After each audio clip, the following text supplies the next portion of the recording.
let's welcome in Georgia Congressman Andrew Clyde. Congressman, thanks for joining me this morning. So with a vote potentially happening in the next day or two, there's little room for error here, but there is that potential of the Senate backup plan of two separate bills. But do you see this blueprint passing the hurdle? Well, I'll tell you, I think the House bill, the one big, beautiful bill, is the one bill that will accomplish the president's agenda. And I'm very, very confident that we'll go in and we will accomplish the president's agenda, just like he promised the American people. And we know that really there is very little room for error there, as I said. So Democrats like House Minority Leader Hakeem Jeffries pointing out that they only need 3 Republicans to kill it. And according to Axios, we know that Tennessee Congressman Tim Burchett, Indiana Congresswoman Victoria Sparks, they already plan to vote against it. What happens if this gets shot down? Well, I don't know that that's an actual hard no for those. Okay. Perhaps it is for Thomas Massie. I don't know about the rest of them yet. This is the thing. We have to accomplish the president's agenda, and this is the very first step.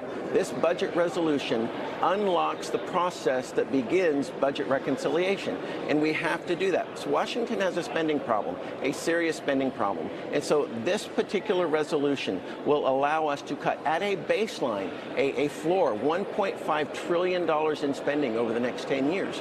And we also need to ensure that the president's promise to the American people of extending the Tax Cuts and Jobs Act is fulfilled. Otherwise, American families are going to see, on average, about a 22% increase in the taxes that they pay because the current Tax Cuts and Jobs Act is going to expire at the end of this calendar year. So we can't allow that to happen. So this is a must-pass process. And I believe we'll get there. I believe as a Republican conference, we will get there.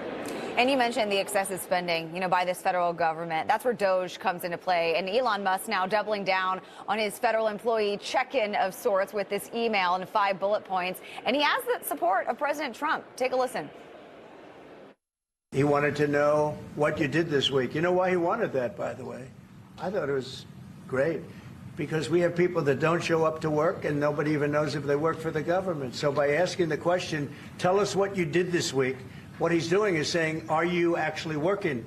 And then if you don't answer, like you're sort of semi-fired or you're fired, because a lot of people are not answering because they don't even exist. And honestly, if you can't answer 5 things that you did last week, probably not a good idea. What do you make of what Musk is doing here? Well, the American people deserve a productive federal workforce. I mean, that's what this is all about. President Trump is going to reduce the size, the scope, and the cost of government. And part of that is finding out who's actually working and who isn't. So I applaud Elon's efforts to do this. It's not a one-size-fits-all for everybody, but this is an attempt to ensure that those who are actually drawing a paycheck, that's taxpayer dollars, that's your and my dollars here, all right? What we pay in taxes, that they're actually getting productivity for that. Because if they're not, then we don't need them. And that's a great way to reduce the size of the federal government. There's 2.4 million employees if you remove the Postal Service and you remove the Department of Defense. So that's a lot of employees. Are they really all being productive for the American people? That's the question that has to be answered. Yeah, absolutely. Congressman Andrew Clyde, thank you so much for joining me. Appreciate it.